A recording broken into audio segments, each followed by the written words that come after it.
ह्याला अडाणी लोकांच्या, ज्यांना काही अक्कल नाही, बघा ना, ज्याचं 10वी शिक्षण सुद्धा पूर्ण नाही, जो 10वीतच गोत्यात होता, त्याचे भक्त कोण आहेत? महिला आयोगाचे अध्यक्ष. त्याचे भक्त कोण आहेत? मंत्री, आमदार, संत्री, सरकार चालवणारे, कायदे करणारे. म्हणजे एखाद्या अनपढ व्यक्तीला, चांगल्या लोकांना, शिकलेल्या लोकांना किंवा ज्या सेलिब्रिटी सारखं वागतात अशा लोकांना फसवणं किती सोपं झालंय समाजामध्ये. म्हणजे सुशिक्षित लोकांनी कितीही चांगलं सांगितलं, समाज ऐकत नाही. आणि एखाद्या उडाणचोट माणसानं, अडाणी माणसानं काहीही बोंधुगिरी करून तुम्हाला मूर्खात काढलं तर तुम्ही लगेच त्याचं ऐकणार? काय धंदा आहे? आज कित्येक जे बोंधुगिरी करतात, हा अशोक खरातच घ्या ना, याची काय लायकी आहे 10वी नापास? त्याच्या गावातली लोक सांगत होती हा कोंबड्या चोर आहे, हा टपोरी होता, हा गावात चोऱ्या करायचा, लग्नाच्या वेळेस ह्याला कपडे काढ म्हणले सासरवाडीतले लोक, अंघोळ घालायचे म्हणून तर ह्याच्या अंगावर वार होते, जखमा. त्यावेळेस सुद्धा सगळे घाबरून गेले. त्या माणसाच्या नादी जर ही चांगली माणसं लागत असतील. पूर्वी एक प्रश्न पडला होता बघा महाराष्ट्राला, कुठे नेऊन ठेवलाय माझा महाराष्ट्र? कुणाला पडला होता? तत्कालीन सत्ताधाऱ्यांच्या विरोधात आत्ताच्या सत्ताधाऱ्यांना. त्या काळी आत्ताचे सत्ताधारी त्यावेळेस विरोधक होते. म्हणे महाराष्ट्राची वाट लागली, कुठं नेऊन ठेवलाय माझा महाराष्ट्र? आता हे सत्यत आहेत. बुवाबाजीच्या नावाखाली, अंधभक्तीच्या नावाखाली. त्या खराचे भक्त तरी एक वेळ समजू शकतो आपण. अंधभक्त आणि मेदुनी मुरदाड जमात ही त्याच्यापेक्षा भयानक. मुरदाड अंधभक्तांना त्या जमातीला खरात सारखी माणसं सहज वेड्यात काढू शकतात. ही आजची परिस्थिती आहे. आज जर महिला आयोगाच्या अध्यक्षाचं शिक्षण बघितलं, बऱ्याच मंत्र्यांचं शिक्षण बघितलं, मुख्यमंत्री उपमुख्यमंत्र्यांचं शिक्षण, आता खरं तर प्रश्न पडलाय, पुढारी व्हायला खरं तर काय शिक्षणाची गरज नाही, पण त्यांचे जे पीए आणि इतर अधिकारी स्टाफ असतो किंवा एक राज्याचं प्रशासन अख्खं सिस्टीम आहे, सगळे टॉप लेवलचे IAS अधिकारी ह्या अडाणी लोकांना त्या ठिकाणी गाईड करतात किंवा त्यांच्याकडून हा राज्य चालवण्यासाठी सहकार्य करतात. आणि जे कोणी शिकलेले असतील त्यांच्याबद्दल तर काय ग्रेटच आहेत ती लोक.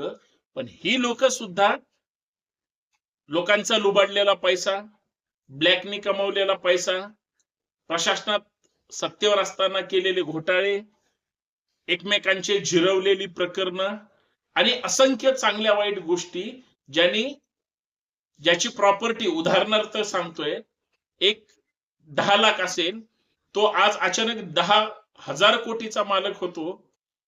5-10 वर्षात 500 कोटीचा मालक होतो किंवा अजून कोट्याधीश होतो. या नेत्यांकडे कुठल्या मार्गाने इतकी उत्पन्न संपत्ती आली? यांचे जर व्यवसाय शोधायचे म्हटले तर हे बळी पाडून, ब्लॅकमेल करून, दमबाजी करून किंवा वेगळ्या वेगळ्या चुकीच्या मार्गाने पैसा कमवतात. आणि मग एखादा भोंदू बाबा शोधतात, एखादा देव शोधतात, त्याचे भक्त होतात, सतत देव पाण्यात ठेवतात. मग हे भोंदूगिरी करणारे 1 नंबरचे चॅप्टर असतात. या बोटावरचा थुका या बोटावर, या बोटावरचा थुका या बोटावर कसा लावायचा यांना पक्क माहित असतं. आणि तुम्ही पुढारी जर असाल, तुम्ही राजकारणाशी कनेक्टेड असाल, तर छोटे मोठे उद्योग व्यवसायापासून सगळी लोक तुम्हाला म्हणेल ते पुरवायला तयार असतात. आणि त्याच्यातच अशोक खरात सारख्या एखाद्या अनपढ गावार आणि बालिश बुद्धीच्या, लिंगपिसाट आणि वासनांध माणसाचा ज्यावेळेस जन्म होतो, मग तो म्हणजे झाडू मारणाऱ्याला सुद्धा मग कॅप्टन म्हणतात. आणि तो इंग्रजीमध्ये बोलायला लागतो, त्यावेळेस सगळे नतमस्तक होतात. नवरा बायको ज्या वाईट वृत्तीच्या माणसाचे ज्यावेळेस पाय धुतात, पाद्यपूजन करतात किंवा त्याला खुर्ची वर बसण्यासाठी किंवा बाहेर उन्हात फिरत असताना छत्री घेऊन उभे राहतात. एवढंच काय, त्याच्या वाढदिवसाला हे जर वेगळ्या वेगळ्या माध्यमातून जर त्याला केक किंवा इतर गोष्टी खाऊ घालत असतील, आणि तो काय करतोय? टेबलावरच प्रत्येकाला घेतोय, टेबलावरच काम दाखवतोय, सो खुशीनं बाया त्याच्या गळ्यात पडतायत, किंवा तो वेगळं काहीतरी चांगलं वाईट खाऊ घालून त्यांच्याशी सलगी करण्याचा प्रयत्न करतोय. असा तीनपट माणूस जर या लोकांचा धर्मगुरू असेल, गुरु असेल, किंवा आर्थिक लाभार्थी किंवा मदतनीत असेल, तर हे किती भयानक आहे हे या खराच्या लायकीवरून कळतंय. म्हणजे खराची लायकीच शोधायचा जर प्रयत्न केला किंवा शोधली, समजा एक तीनपाट 10वी पास तर सोडा, नापास झालेला माणूस आयुष्यात कधी 10वी पास होऊ शकत नाही. तो हजारो कोटीचा मालक होतो, कारण तो लोकांना फसवण्याच्या गोष्टीत पास होतो, तो मुंड्या मोडण्यात पास होतो, तो सगळ्यांना मूर्खात काढण्यात पास होतो. हे जर वास्तव असेल, फसले कसे हो सगळे लोक. काही लोक बघा गावखेड्यामध्ये काबाड कष्ट आयुष्यभर करतात, मोलमजुरी करतात, छोटे मोठे उद्योग व्यवसाय चालवतात, सकाळी पहाटे उठल्यापासून रात्री उशिरा झोपेपर्यंत फक्त काबाड कष्ट करतात. ते जागेवरच असतात, त्यांच्यात फारसा असा बदल होत नाही, आणि हा काहीच करत नाही तरी चालतं. ऑफिस मध्ये येऊन सगळे ह्याच्या समोर सरेंडर होतात, कॉम्प्रोमाइज होतात, किंवा आयती लक्ष्मी घेऊन येतात. हा काय प्रकार आहे? किती भोंदूगिरीनं पोखरलंय. कुठल्या अंगाने आपण पुरोगामी महाराष्ट्र म्हणायचं? कुठल्या अंगाने आम्ही परिवर्तनवादी विज्ञानवादी लोक झालोत असं म्हणायचं? कधी आम्ही प्रगत झालोय असं म्हणायचं? अजिबात नाही म्हणायचं. कारण जे घडतंय आणि जे दिसतंय ते इतकं भयानक आहे.